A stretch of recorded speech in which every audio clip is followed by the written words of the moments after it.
I'm going to give this podcast a title and go, you miss the shots you don't take. You know, people might see my success, but these are the people that are very much driving that level of success, which is internally. For those that don't know, Lauren Chapple, who is one of my loan strategists in my team as well. One thing you have done very well is make decisions and move forward and move the needle on your portfolio as well. We're very negatively cash flowed at the moment, Chris and I. You're allocating $1,000 a week sometimes to these properties. To double your property value, they say it takes 7 to 10 years. You've done it in 3. It's almost doubled. It's worth nearly $850 now. It's crazy. 3 years, it's not even a full cycle. 3 years, or you could do something about it. G'day everyone, I'm pumped to bring you this episode. If I had a title for it, I'm gonna already give this podcast a title and go, you miss the shots you don't take. And you're nodding already. For those that don't know, Lauren Chapple, who is one of my loan strategists in my team as well. Our paths, if I go back, it's kind of a great story. We were at Sam Gordon's summit a while back. You came up, you introduced yourself, and that's where it all started. The rest is history. It is. And now you're sitting here. Yeah. So let me take you through what's happened. Lauren mentioned, she's investing. I think it's that stage you said that you'd maybe checked out a few episodes of the podcast, so you got a feel for what we're about. And then I said, look, very interested to have a chat. We caught up for lunch. I'm going to think Toddy's in the city. Do we go? Yeah, so good. Yep. Italian Yep. pasta. Great so spot. Good. And that's pretty much how we like to roll here, which is I think you're a good person. We had a really good catch up. And let me just talk about the strength and testament to character. You're living on the Central Coast at that point. I said, Lauren, for me to work with any good team members and try and get the best out of you and get the best out of me, I need you in my office. And yeah, we're based down South Coast. I don't think you even flinched. I think at that point you said, right, I'll pack my bags and I'll move down. I was like, whoa, if you're willing to do that, I'm going to be willing to do anything for you. And I say when you've been only in our business for 6 months, that's crazy because it feels like you've been here for way longer. Yeah. So this is a chat for anyone listening. I always like talking to bringing our team members because they're the ones that generally make me look good or Damien look good as well. But it's showing you they're like everyone else. They've got their own fears, their own insecurities, their own investing story and journey. But you get to hear from someone else as well going, oh yeah, I can empathize or I can understand where that person's coming from. That sounds a bit like me. You're young, you're in a relationship, for example. But one thing you have done very well is make decisions and move forward and move the needle on your portfolio as well. That's something that I really respect about you as well, that you go, yeah, I can agonize on this decision, but that's not going to help me move forward. Making an educated decision around how you're going to grow and scale your portfolio. And you've had all the challenges that come with buying and building property, which is, do we buy our own home? What does the future look like, for example? But I think having access to what we do here internally has probably given you a bit of a, you call it a game changer. You're an unfair advantage to go, you can run your own numbers, but you came in with a little bit of experience. But what I've seen is you blossom the last 6 months as well. So guys, girls, I really hope you enjoy this episode because this, I feel, is going to be one of you. Like Lauren's story is literally, as a listener of the podcast, to now being one of our team members. That's a massive leap. And I just want to hand over to you and say, first of all, thank you. Thank you for having me. Not at all. And yeah, for anyone listening, a little bit about your personal story, if you can share and indulge. Yeah, so must say this is pretty surreal. Being on this podcast, having listened for probably a couple of years now. Oh, I get goosebumps when I hear something like that, honestly. Crazy. So yeah, that first of all, that's sort of pretty exciting for me. It's exciting for me. Yeah, so as you said, I grew up on the Central Coast, pretty normal upbringing, family being mum and dad and my brother. Just normal upbringing, primary school, went to high school, loved school. It's a bit of a nerd like that. Loved high school. Nerd translates to being very good at your job as well. Oh, hopefully. And straight out of school went into uni. Tried a few uni degrees. Just was looking for something that I felt was the right fit for me, something that I loved, something I enjoyed going to work every day. So I thought, I'll try exercise and sports science. I tried meteorology. I tried primary school teaching, a few different things. Nothing. Police force. Police force. I was Yeah. up to that. My goodness. Nothing stuck at that point. Yeah. It was just sort of, going through the motions a little bit. All in the background, doing my own research with property investing. Property. I had an interest in property. Always had an interest with money. Always a hard saver. I don't know if that's maybe something my parents instilled in me, but just that was always a conversation in the house. Like, save a certain amount of your income.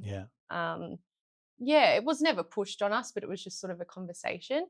So in hindsight, maybe all along, I knew I should have been in this industry, but because I would spend my spare time, downloading the Terry Ryder Good one. PDF books and just sifting through those and where should I buy? Where should I buy? And did you grow up with parents in property investing? as well? Mum and dad bought investment property 10 minutes from our house. Yeah. Back then, properties were pretty cheap up on the coast, I would say. Maybe that's, I don't think buyer's agents were probably a thing back then, 15 years ago. I'd say there'd be like 2 buyers agents, I reckon, that have been around for that long. Yeah, true that. Yeah. So that was something they definitely did themselves. And then they put a granny flat on the back. Okay. I wouldn't say we talked about that much. It was just something that happened that I knew about. But I never really asked too many questions. So there was always that sort of going on.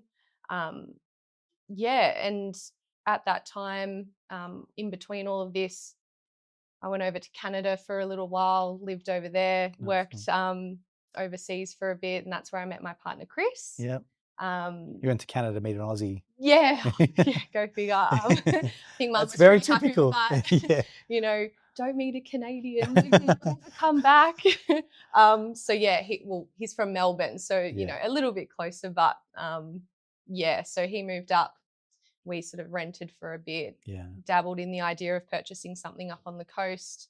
At the time I was at uni, didn't really have like a solid income, not enough to service something to buy up there. We did the whole, renting, living with parents for a bit. And at that point we thought, if we can't buy something to move into, I said, let's just buy an investment property. And that's when, did all the research, the PDFs, and listened to heaps of podcasts like yourself, who else was I listening? I think Simon Liu. He really spoke to me in these podcasts, and reached out and got our first property, Chris and I, through him. In Ipswich area. So this was maybe 2022, Jan 2022, I think.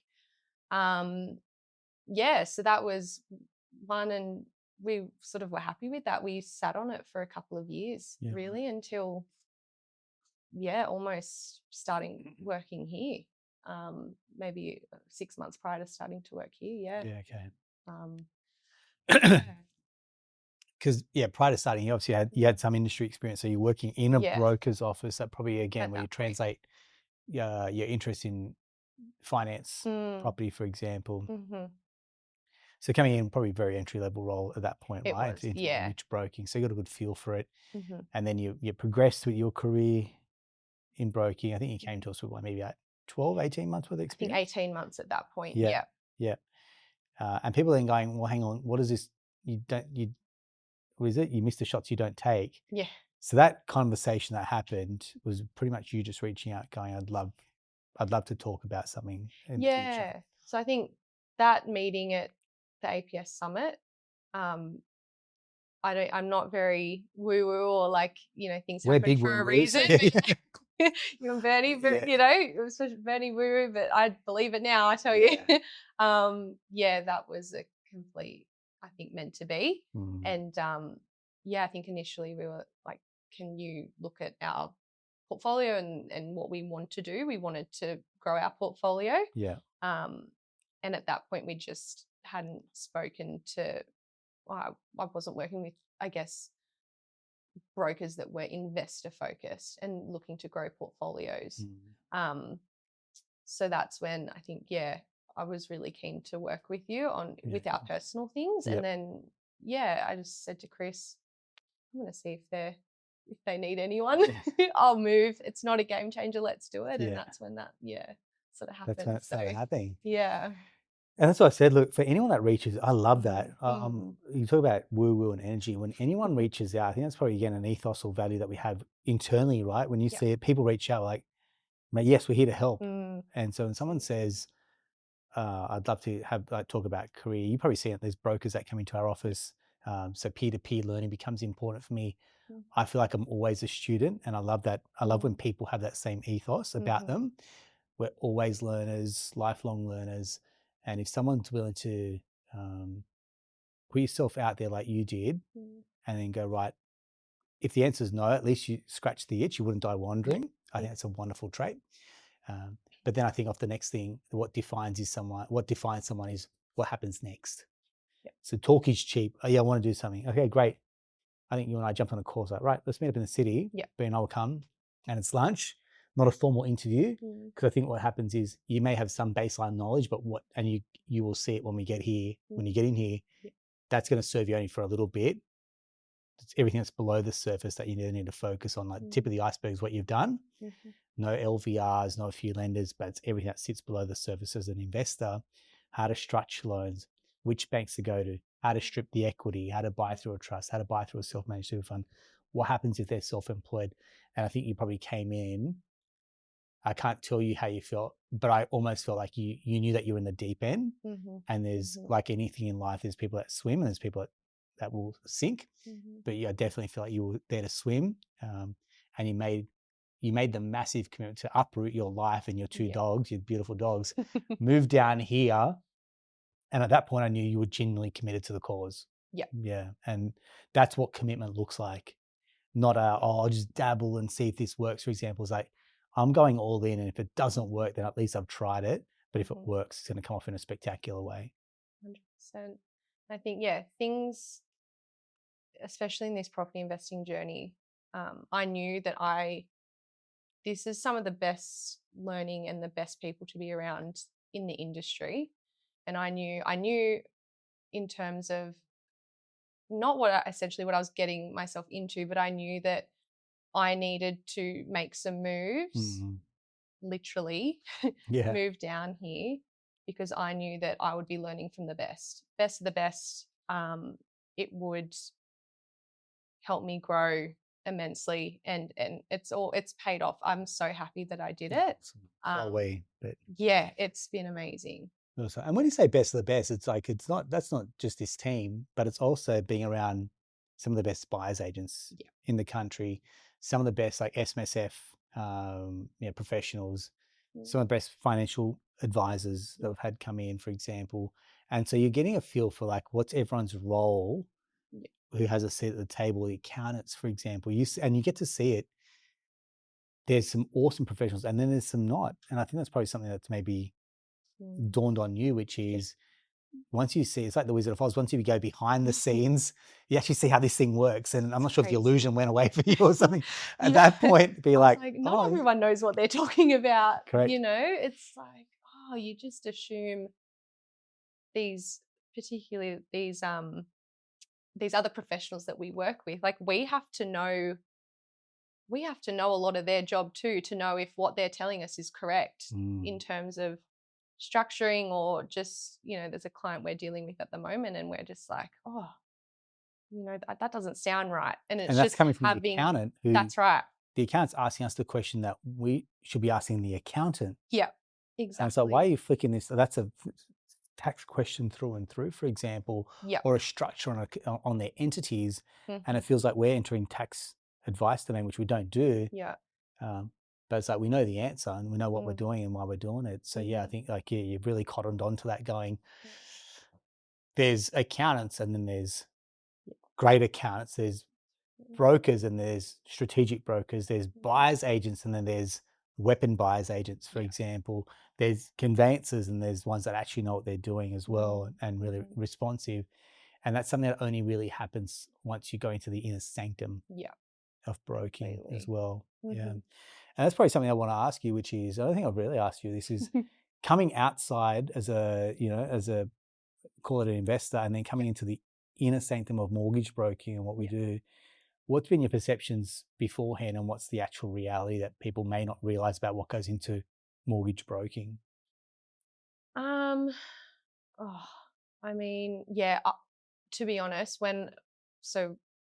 we got our first loan through a sort of a local brokerage on the coast. And when the broker was coming back with all these questions after the application had been lodged, why are they asking all these? I didn't realize that the broker was sort of, and I don't know why I didn't realize this, but the go-between, like the bank will pick up on a lot of things maybe that the broker, if they're not great, hasn't picked up on. So that's sort of that go-between. And I would think, gosh, they don't know what they're talking about, but banks do pick up on things that maybe brokers miss, or there's policy that is new, that policy changes within a second. The policy can change overnight. So, which will probably surprise people listening. Going, you're talking about the bank lends money and you tick some boxes and they give me my money. But you and I know that we're jumping through hoops, and the goalposts continue to move from banks, and sometimes they give us notice and sometimes they don't give us very much notice. And the only time we do find out when policies change is when we actually go back to that bank. Exactly. Yeah. Brokers are advocating on your behalf. We submit an application. The bank's trying to pick it apart. They're trying to find every reason to maybe not approve the deal. We're trying to find every reason to approve a deal. So, I didn't realize maybe the back and forth that can happen. But it's quite normal. Like, our aim is for one-touch approvals. That's, we aim for that. Which you're pretty good at, by the way. Yeah. Try to be. Yeah. Just to check the checklist. Yeah, great. Good. So probably didn't realize the back and forth that can happen. Which now I see it's fine. Things happen. But also the working here, the complexity of deals we're doing here compared to maybe what I was doing. Chalk and cheese. Okay. What does that mean for people? Like, obviously, complexity means something to different people. What has been your experience in terms of what does complex look like? Because you probably hear our intro calls and people are like, my situation's hard, and you're hearing that guy, man, that's a walk in the park, that one. Yeah, I guess complex can be subjective, can't it? We are dealing with clients that want to build their portfolios. You hear numbers 8, 10, 12 properties plus, or the 200K passive net passive income. Dealing with clients that maybe have multiple self-employed. I think we did one recently. I sort of was working on one recently that there were 3 sort of income streams, self-employed, following funds between different entities, trust structuring. What lenders do we put with what trusts? How do we stack them? There's a reason we stack them in certain orders. We don't just throw lender options out there. There's a reason behind everything we do. And I've definitely learnt that from working here. And just people wanting to grow their portfolios, and that can come down to servicing issues, cash flow issues, navigating that, having a discussion with the client. Like, yes, you want to grow your portfolio to 10, and they're gung-ho, they're listening to podcasts, they're educating themselves, but have you thought about that cash flow? We're very negatively cash flowed at the moment, Chris and I, and it's hard because you're allocating 1,000 a week sometimes to these properties. So if you're negative 1,000 and over the year it's 52 grand, a lot of money. You need those properties to be doing some decent lifting for you to kind of come out net ahead as well. You mentioned about your portfolio. So what does that look like when you originally started versus maybe where you are now? Yeah.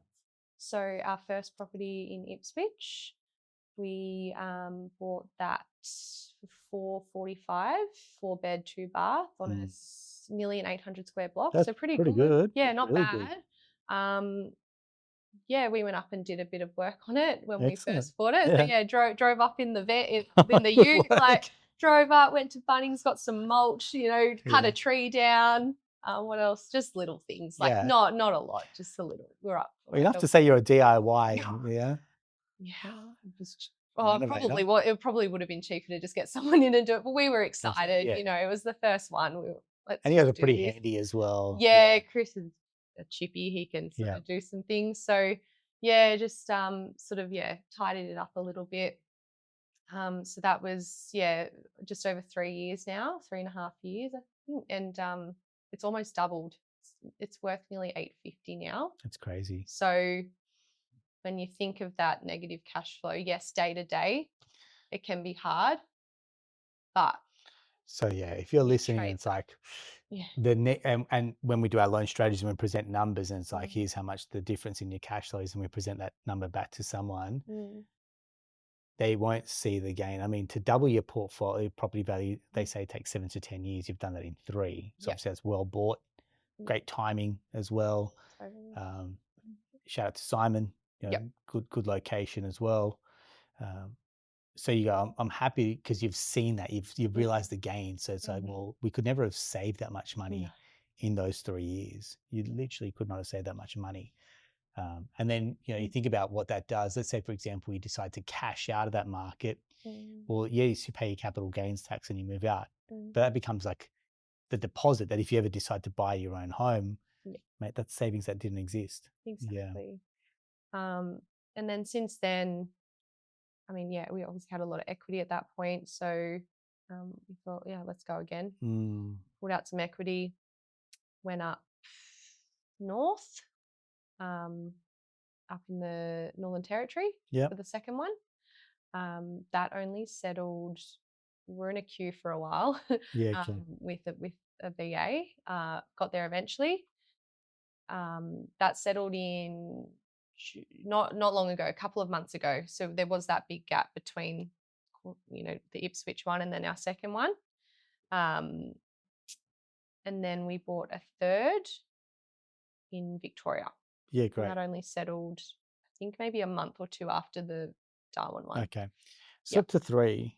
3, and then we got a block of land, but that's just, don't discount it. Not just a block of land. It's in there doing its little bit of doing its thing. So when you think about the great Australian dream for you guys, I know it's rude to ask a lady her age, so I'll say under 30, for example, and yourself and Chris. So you take and you guys are good income earners. You won't say like astronomical, but healthy incomes, right? Healthy incomes. Double income, no kids under 30, and see 4 properties across Australia.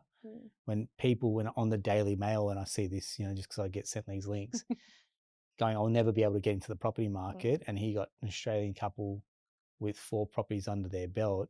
You could cash those all in, and you can go and you have a pretty decent sized deposit to go and buy your own home. That's what, in the space of, we said 2022, and we're at 2025, that's 3 years. So you can bitch and moan for 3 years about the property market, or you could do something about it. That to me, like, if you need a billboard, and we often speak about this internally, people with mortgages do a very bad job of selling mortgages to other people. They'll go, man, you got to eat noodles now. I can't travel anymore. It's going to limit my lifestyle. The bank owns me. They do such bad jobs of talking about their debt it's almost like they love to, I don't know if it's a humble brag or whatever it's going to be. It's like, well, woe is me for getting a mortgage.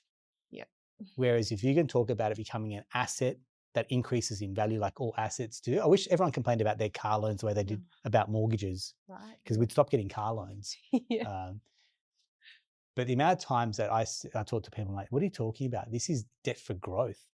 And they think it's like some type of like sales line. I'm like some snake oil salesperson. Like literally, here is someone that your own initiative has helped you grow your portfolio. And here you are now 3 years, it's not even a full cycle, 3 years, honest about losing net income could sell those properties, clear some debt, for example, or get a deposit for your own owner occupied, mate, find me drive a truck through this strategy. It would be my suggestion to anyone going, how could you rag on a couple that's under 30 that have taken some massive action? So it's kudos to you guys. I get so proud when I think about what you guys have done. And it's only just the beginning. Yeah. And that's the part that I really feel like on our watch, and you see, we do it for clients. And how many times I say it to the team, I'm like, if we're doing it for clients, we've got to be doing it for ourselves as well. Yeah. Right? So you guys know, I'll talk about when I'm buying, that's got to be common vernacular within the team going, we're all buying. What are you looking to do next? Because it's so close to, it's our day job. It is. So it's so close to home. It is. And when it comes to, it's funny, like when we did the Darwin property and the Victorian property, every time I was like, I've got to do my pre-approval. I don't want to. Your document sat there for how long? I'm waiting for you guys to sign docs. Just when it comes to your own stuff, you just, I guess it's like, I don't know, chefs don't want to cook their own dinner and builders don't want to reno their own house. I feel the same. I'm like, I don't want to do my own loans. Damien can do it next time. Please. Someone else will be motivated, right? Yeah, right. You probably you probably need to get done. You're lacking the motivation. It's too close to home. But it's like, I just need someone that could go put this on your desk. Give me the outcome that I'm looking for, which is give me the equity strips. Give me the way to keep buying properties, for example. But I mean, if you sat here 3 years ago and someone said to you, mate, you're going to move down the coast and then you're going to have, a 4 property portfolio. No way. Okay. That's your words. Yep. No, wouldn't have even thought it. Wouldn't. Yeah. I didn't think it was possible at all. And don't get me wrong. It's hard. And you make sacrifice. Like, I think sometimes we speak to clients, it's not a given right to be able to do this. You've got to sacrifice things. Chris is FIFO. He's here half the year. We've moved our whole lives to be in a role that, enough said. It's like, you've got to sacrifice things to get the rewards, and it's not just a right to be able to do these things. Yeah, I'm glad you said it because, people won't see the inner workings of you guys as a couple. You're right. Chris is FIFO, for example, so he's not close. You do some pretty decent hours as well, as do the whole team. But you 6 months in and you've never clock watched. And I think that's what we've said, which is incomes are directly correlated to ability to solve problems. So to solve bigger problems, you get paid more. And so, Chris is paid for solving some pretty decent problems in a mine. That's what he does. And then for your income, I think you will see that continue to increase in its trajectory because you're now taking on bigger problems. You're solving more problems as well, which is fantastic. And off the back of that, more income then means better borrowing capacity, ability to get in there and scale your portfolio. Now, the crossroads of buying your own home versus still rent vesting, for example, how has that arm wrestle been for you guys? Have you guys had a yearning or ability to put down roots, or is this something where we go, no, we've got a very clear plan and nothing's going to take us off track? No, we've definitely dabbled on and off with the idea. I think maybe what's made it not so much, renting has just been by default what we're doing. Chris is from Melbourne. I'm from the Central Coast. We're now living in Wollongong. We don't really, nowhere's really home for us, and it never really has been. I know the Central Coast isn't Chris's home. This isn't our home yet. Correct. Melbourne isn't my home. So we've sort of not had that. A lot of my friends are with their partners are from the coast, and that's just by default where they live. It makes sense. Let's purchase. It is what it is. But we've sort of had that more. It hasn't really been like a big issue for us, like renting, because we don't feel like there's been a place yet that we can put our solid roots down. But absolutely, that's the goal one day. And that's why we're doing this investment journey. I think initially we were like, the net passive income, 100K net passive or whatever it was going to be. And I think you and Bernie have talked about it in the past. You guys were renting, you got pregnant with Sienna. And then it was like, we want our principal place of residence. We want the security. We want that feeling of being home. Yeah. And yeah, we definitely want that one day, that home that we can call ours, but we're not in a rush. Yeah. You guys are still young. Yeah. You're young. I think Yeah. there's a real sweet spot that I think that you guys are in right now. Yeah. Keep your expenses as low as possible. Mm-hmm. Yeah, you talk about that. Yeah, and you probably look at that bottom line. Do you manage the finances at home, or does Chris? Yes. You manage it? Me. So Yeah. you probably see like you're front and center of like managing the books at home, going, I can feel that negative cash loss of, call it $1,000 a week, which is nothing small. No, that's not. Right? It's $250 or a property, for Yep. example. But at some point you go, hey, we're playing a bigger game here, and that's part of the journey. We've got to give a little, but to win a lot back as well. Yep. So for anyone that's struggling with cash flow, what's been your ways to stay on top of it and still kind of still keep going on this journey? I've always had, like, we've run a small business on the side as well. I've always got like little income streams. Sort of did some photography for a bit there, just for friends and family, and they sort of referred people, small businesses. We had our business called Get a Grip on the side that's been running for 5 years. 4-wheel drive accessories. Yeah, nice. It's hard to explain, but yeah, that's sort of been helpful, just ticking along on the weekends and stuff like that.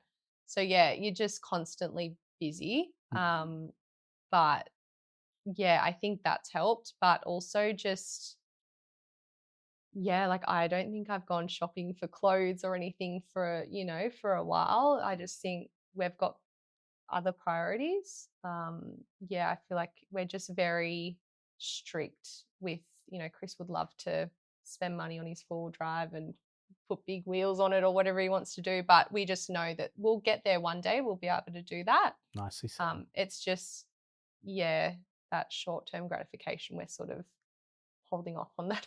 I agree. And I like to think that we foster that even here, right? Mate, everyone's lunch is pretty modest. I'd say most people will grab something fairly modest for takeaway, or most people have their lunches, bring it in. I think we try to foster that within the team, and being down in Woonona, it's not that we've got a mad selection like the CBD for lunch options, so that probably helps the cause as well. But I see that within the team, everyone knows that their money's best spent. Meal prepping, coming to the office, everyone's pretty healthy. So I'd say you probably put that money into gym as opposed to being decadent about a night out or something like that, for example. These are all just character traits that I'm like, look, I spoke earlier around, are people bad walking billboards? That's a good advertisement. There's a reality that comes with going, hey, a mortgage or mortgages on investment properties are costing me. Yes, I've had to give a little bit, but I also know that I've gained a lot in capital growth. But I also know that I'm playing a bigger game as well. Because if you spend that money on, who doesn't love nice clothes? But that fashion will change in 6-12 months' time. And, we don't need to be dressed up to the nines to come to the office either, which helps too. No, and you just rotate the things you've got. I agree. Why not? Yeah. I agree. So I guess the other big weapon that you have in your arsenal is you get to see heaps of portfolios. You mentioned about what you do day to day. So as a loan strategist, I'll have an initial call with a client. Say a lot of people listen to the podcast. They reach out, which is so awesome. We love it, right? When people reach out the back of the potty and gives us a mad kick. And then their numbers, I'll usually go, okay, here's what we're looking to do from a portfolio perspective. And then you'll really pull things apart and put it back together as well. So what's some of the things that you've seen that maybe even surprised you, or what you're seeing some really good investors do as well about how they've gone about building out a property portfolio? So I think a lot of the good particularly one in mind in particular, as much as we're like, speed is momentum and keeping things moving, I think this one client I've got in mind is actually consulting with their accountant, BA, us as a team, and coming up with a strategy for 1, 2, 3, 4, 5 properties. We're going steps ahead. We're not just doing the one, like the next purchase. We're actually, as a team, going across how we're going to get to, say, 5. Yeah. I think having the open-mindedness to, and that that good relationship with the other advisors and us, and working all together, like these guys are going to smash it. I won't say the name, obviously. We'd love to. We'd love to give them kudos. We'd love to give them kudos. Hopefully they're listening. We might drop them an email. Say this we're mentioning you guys. But I've done that in the past with a few clients. That's so nice. But I think that's probably, again, off the back of that, that's probably where we see our really good investors. Like there's that team around them. Yeah. And one, the team are highly accountable. Two, the team are very aligned. Like no one's coming over the top going, "Nah, you're wrong, we're right." For example, the client's smack bang in the center of that as well, and they're driving. They've got some skin in the game, so they're driving it too. So we're all kind of moving in the same direction. But the first point they mentioned there is, but we're 2 or 3 steps ahead, and that's what they expect from us. I'd expect that from my broker going, yeah, but if we do this, then what happens? My next purchase, for example. And if you can't get that level of foresight, you can't get that level of strategy, that's where we usually talk about, hey, is that the time to vote with your feet? And how many times clients have come to us and you looked at their numbers, even very early on in your tenure here, I said, the clients are stuck, show me what we can do. And he said, actually, I think there's borrowing capacity here. And they speak to Nate, who's a wizard, and he's probably eking out even more borrowing capacity, right? Gosh. Or strategy. And so that's what this whole teamwork, and that's where I think broking is a team sport. I think far too many probably worked in, other broking offices where it's like an individual sport, whereas I think broking is very much a team sport. Yeah. Yeah, for sure. And we talk about the different roles, offense and defense in a team, and having a role to play as well. And I think that's where people don't maybe underestimate what a broker does. Like, I thought you just research rates. It's like, well, hang on. 80% of your day is actually researching the way these loans are structured, for example, or what we call workshopping with banks. And so having really good relationships with banks means they understand what we're trying to do here. We know that they know we're giving this a real nudge, and they're going, yeah, but have a think about this and this, and this is how you can, submit the loan to a bank and get it approved this way as well. Absolutely. I think there's been maybe 2 clients I've worked on so far working here that wanted the rate. And I've thought, oh gosh, I'm not used to this. Just rate research, like getting it as low as possible. Yeah, every other client has been structure, outcome in terms of borrowing capacity. We don't even, we request a rate reduction with the lender, but that's not our priority. It's getting the job done, which is purchasing a property. And if the rate's a little bit higher, it is what it is. Yeah, it's almost like we had to tell people, spend your time on asset selection, not on loan selection.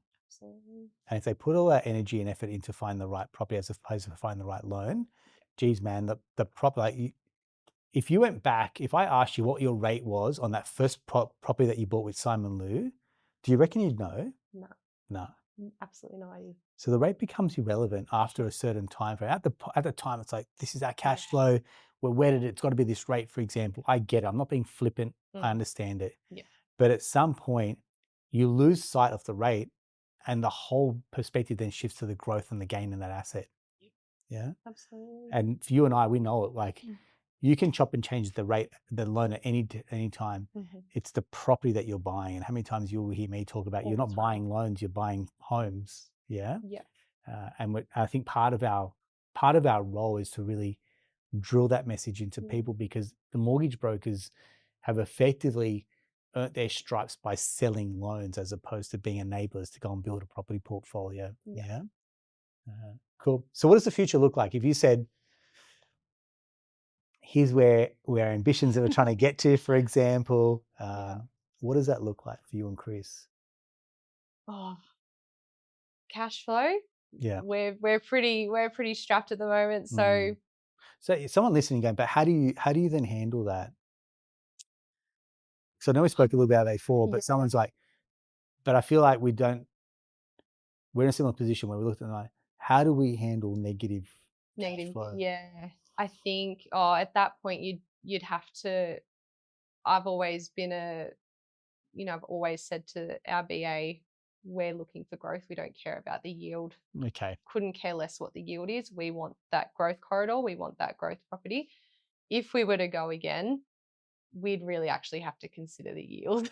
Yeah. Which But you think about it, you got growth in 3 properties because Yeah. the land is no cash flow, right? Through that. Yep, exactly. So you got 3 growth assets. Mhm. Yeah, probably time to temper that with a high Yep. yielding asset that may Yes. not have the same level of capital growth as what your first 3 did. Exactly. Yeah. Yeah. So I think that's probably a good way to even it out a little bit and assist with that cash flow. But other than that, sometimes do you know the conversation's been, do we sell one? Maybe the one that's done quite a bit of growth in Queensland and move on, use the profits from that and go elsewhere. But that's definitely just a conversation at the moment. Yeah. But yeah. You don't want to kill the goose that lays the golden egg sometimes as well. It could keep going up. We just don't know. We don't have a crystal ball. Yeah. I think that's part of the conversation sometimes we have, which is kind of, should I sell? It's like, okay, run the numbers, opportunity cost.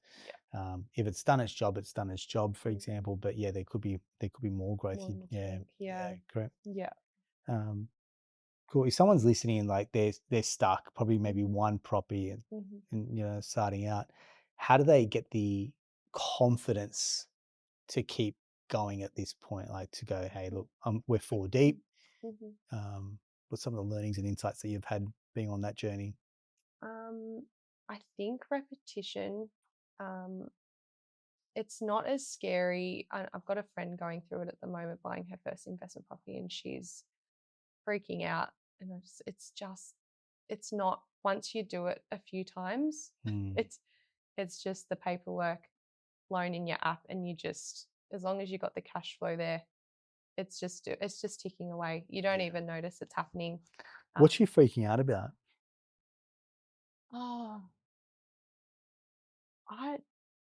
You know what? I haven't even asked her. I probably should ask her. What are you freaking out about?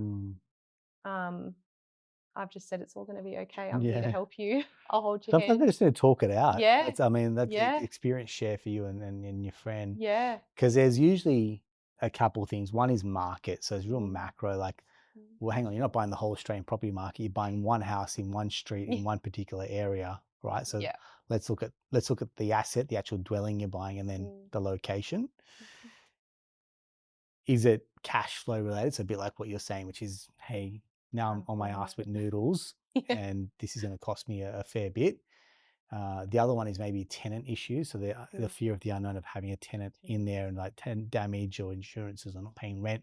That's something that feeds into that fear factor as well. Bank rates. Look, what happens if banks increase loan rate interest rates? Well, then just go fixed. So what you try to do is you try to tease out all these fears, and you go, okay, what can we control? Okay, so I'm worried about cash flow. I'm worried about tenant issues. Okay, great. There's insurance for tenant issues. Okay, I'm worried about rates rising. Okay, there's fixed rates for that. Okay, I'm worried about the property going down in value. All right, well, that's if you do that, we're all in that boat. Yeah. Or you've bought the wrong asset. Now it costs you a lot of money. Okay, great. Let's have a repairs and maintenance contingency baked in there as well. So if anyone purely it's something you can take and run with your mate. Totally. But anyone else listening and going, yeah, I'm wrestling with this. And it's like, even some people get it their third, like how many times we see it with their third, fourth, fifth purchase? It's like somewhere they're still getting cold feet or something's become a bit of a handbrake. And it's like, how do we just loosen that handbrake? I hate when they call it in sales objection handling, because it just feels like you're trying to get them to buy it, as opposed to, but if we can't actually diagnose where that fear is coming from, it's just going to keep coming up and coming up and coming up as well, as opposed to, yep, this is all logical. Like you coming down here, taking a new career opportunity, what happens if it doesn't work? What happens if I sign the lease and now I've got to move back? What happens if I don't like the team? What happens if the work's terrible? What happens if the guy that owns it's a nutcase, right? And it's like, well, how much can you mitigate, and how much is just, well, at this point I've got to surrender. That's what I did. And this is happening. Yeah. What will be, and you just got to sometimes do that. Yeah, which you got to take. You miss the shots you don't take. So your friend's going to miss the shots she doesn't take, and that's unfair to put your friend that. But just to say that's anyone. It could be not a friend; it's a colleague, a client now as well. And we see it all the time where they just get stuck in this fear of making a decision. That's where I generally say BA is worth worth the investment, because at this point, I haven't abdicated my decision. I have delegated it though, and you are a trained and paid professional. Yes. I'm paying you for this engagement. Yeah. It avoids that analysis paralysis. Well, you don't get time to think. You don't. Yeah. Because they send you the... and you've got, 3 hours to say yes or no, and you're like, oh, okay. And if it's a BA you trust, it shouldn't be a hard decision. It's yes. It's like, hey, would you buy this? They're like, yeah. All right, cool. You've given it to me, and you're partly responsible because you're the one that have advocated for this purchase. Totally. Yeah. But I think at that point, we see the difference between clients that use VAs and clients that don't. Oh, I'm glad you said it, because I spoke about this with Damien. Yeah, okay. Spoke about this exact thing. Like, you tell me, because obviously people think I'm a little bit biased around it. But I mean, your test and control examples, people that use a BA versus don't. What do you see the DIY investors miss a trick on? Oh, they're wanting to buy as cheap as possible, which means the asset, the house, has just major issues constantly. Pests and builds come back terribly. Postcode restrictions with banks have come up because it's a cheap property, and banks don't love to, in the middle of cheap assets. And no bank will lend against a security in that location. So and then LVR restrictions, if we're doing a 90% lend and that postcode's in 70%, well, where's that money coming from, that the buyer has to put into it? There's just a lot of issues we're seeing with self-sourcing. VA is definitely the go, I think. And we got no horse in this race in terms of which BA a client uses. No. They'll ask us, I'm like, here's a good few recommendations. Here's either we've used personally, with clients we've used professionally, team have used them, family have used them, for example. So we've got some great recommendations, but we have no skin in that. We have no skin in who people use as a BA.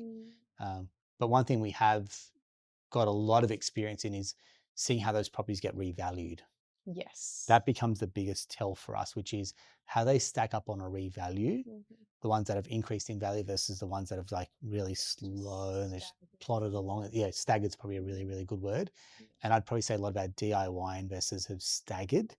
They've got fast stuck. And if you just, and I exactly laboured this point with Damien, which is if you just got over it and paid the 20 grand, you might be an extra property ahead. Yes. You might be another purchase deeper. And that to me is the growth in those assets. Yes, you're spending 20 grand, but you've made back so much more money. Like you could never have, I don't know about that property with Simon, but you could never have gone to that location, found that asset, negotiated on it, done your due diligence, for example, and got it done in the time period that maybe he did. No way. I mean, it was off market. So you wouldn't even know that it existed. Yeah. It was, I believe it was a divorce. They didn't want anyone in the neighbourhood knowing that it was going on the market. We would have had no idea, or we wouldn't be in this position. So that in itself. Yeah, paid for itself. Yeah. Tenfold. Nice. Yeah, great. Well done. I know that you used to jump on with some of the accelerators as well as something that I've really been trying to encourage a lot of people to jump into as well. We talk a lot about community as well, because a lot of our clients, it's a bit like, a bit like you. They got, the blinkers on, for example. They can't see, you get to see the highlight reels of like, buyer's agents when they post bought here, now it's worth this. And you don't get to actually talk to another investor and go, but actually, how did you do it? Or what's the issue with that property, for example?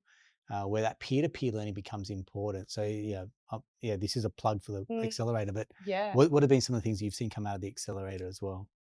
I think, and I believe this is the case for a lot of the guys and girls that come on that accelerator group.